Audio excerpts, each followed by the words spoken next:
A few weeks ago, my dad asked our family if we wanted to do a canoe trip called the Bowron Lake Circuit. A 116-kilometer journey with lakes, rivers, and portages. We bought the book, packed our things, watched some questionably outdated canoeing tutorials, and hoped that the cumulative 4 times we had been out training were enough to prepare us for the 7 days on the water.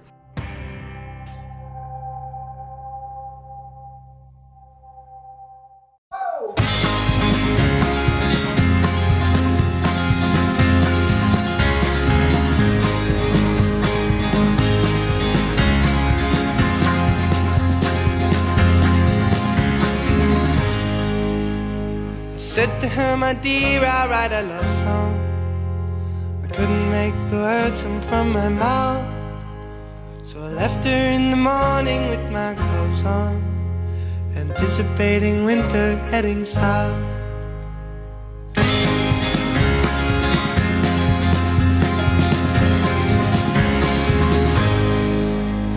Now words flowing out of me like... After 5 a.m. start, a couple of pit stops, and 12 hours of driving, we made it to our destination. So come sit down with me, my love, you oughta listen, for I've got a lot to hear. Day 1 of our adventure began with quick registration, followed by a uphill portage to Kibbe Lake. Lost the skies of powdered gold,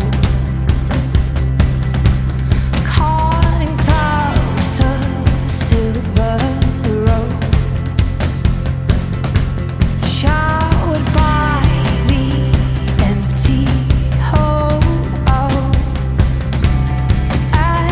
Luckily for us, the circuit would only have 150 people on it instead of the usual 250.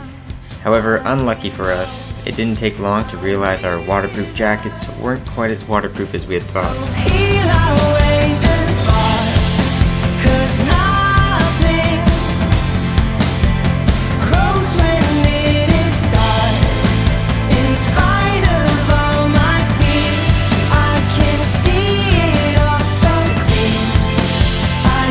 After another portage and enough paddling to make me realize what a bad steerer I was, we set up camp on Indian Point with some other canoeists and tried to air out our clothing in the shelter. So feel the tones that tremble down your spine. The second day of our trip started with a challenging portage, leaving us with mud up to our shins and enough mosquito bites on our faces to make it look like we had acne.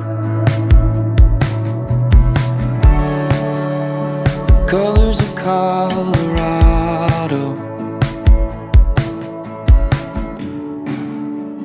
wizardly white and light green,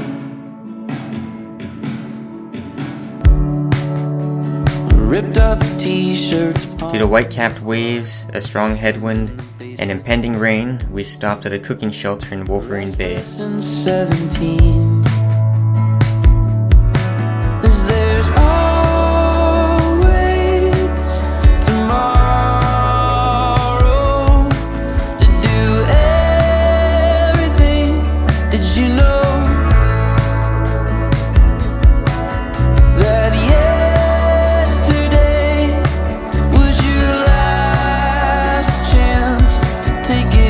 After the waves calmed down, we carried on to Site 18, where we set up camp inside a shelter.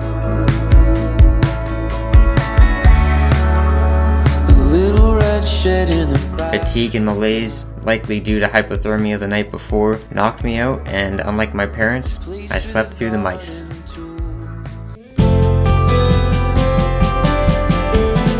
We started our 3rd day admiring the mountains, glass-like water, and the wildlife. Although sore in muscles we didn't know existed, we slowly started to feel slightly competent.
paddling to the end of Isaac Lake, we found ourselves at the notorious chute.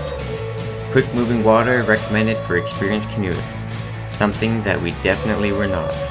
Because of this, we decided to portage around it and watch others take on the waves. When I'm feeling drunk again, this old guitar and some skinny cigarette. Not quite sure just exactly where I am, but tomorrow I'll be home and it won't matter where I've been. When the sun Before long, we had passed McLearley Lake and were swept down the Caribou River. I'll be well on my way home, darling. Now's the time to dry your eyes. Upon arriving on Lanesi Lake, we were once again greeted by more wind, rain, and waves. With 4 additional canoes trailing us, we set out for Site 34, Becker's Lawn.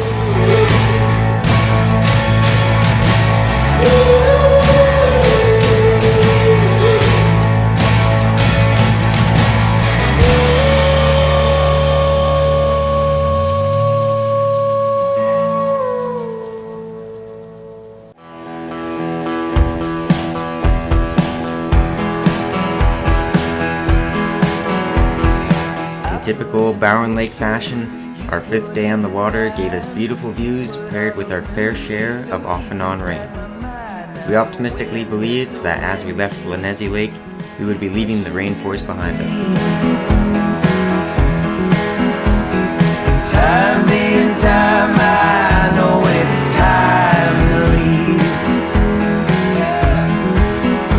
And the memories we made will never be. After another day of paddling, we took a slight detour to the beautiful Una Lake, where we relaxed in the sand, went for a swim, and tried our hands at fishing. Lost, but the wind, yes, the wind keeps howling.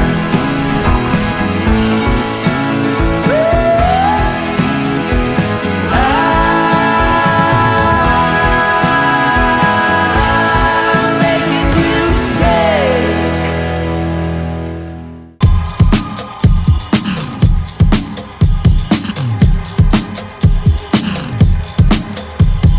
For once, we awoke to a beautiful blue sky, and in a nice change of pace, set off with a family that we had befriended on a hike to the 24-meter tall Caribou Fall.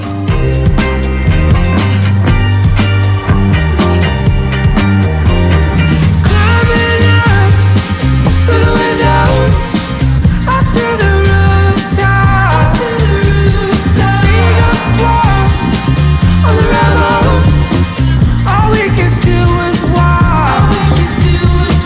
After a short upriver paddle, we passed a ranger station and completed a couple more portages. Per usual, the rain came back with a vengeance, and, cold and miserable, we set up camp on Mosquito Island at the edge of Swan Lake. Hold me close in the ending, in a flashing light. It's darkest after dawn. On Megaton mine. No alarms or hill riders, no teary-eyed anchors. It took so long for it all to change with just a word.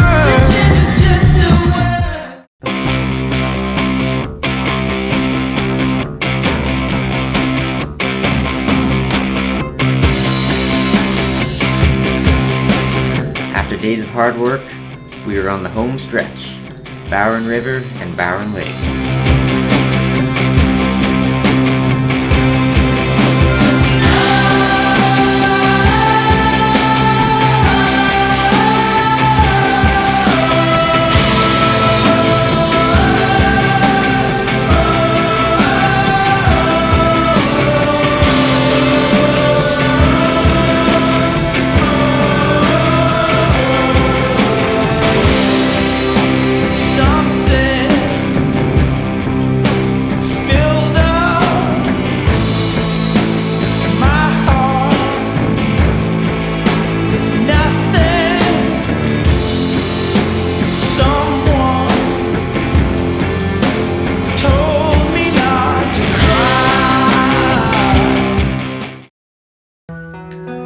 Bowron Lakes canoe trip was one of the most physically and mentally challenging things that my family and I had ever done together.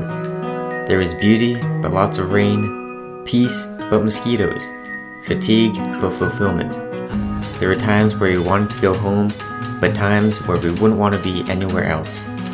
It was an adventure unlike any other, and one that we'll remember throughout the rest of our lives. Which begs the question, where to next? Outerworlds.